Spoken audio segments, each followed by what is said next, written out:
واش كنتي عارف بلي المستعمر الفرنسي كان باغي يهدم جامع الكتبيه؟ الخبر تشهر في مراكش وتقال حتى ان القلاوي وافق حسب ما كترويه بعض المصادر.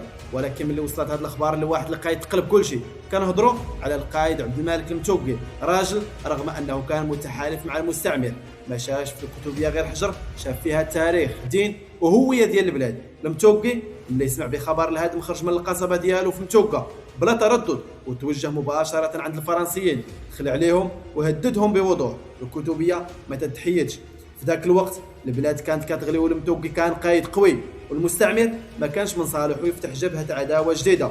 وهكذا بفضل موقف واحد بقات الكتبيه واقفه حتى اليوم، شاهده بلي حتى في زمن التحالفات المعقده كاين اللي كيوقف. ملي كيتعلق الامر بالهويه، التاريخ ما كيتكتبش غير بالمعارك، كيتكتب حتى بالمواقف، وموقف واحد يقدر يحمي هويه بلاد كامله.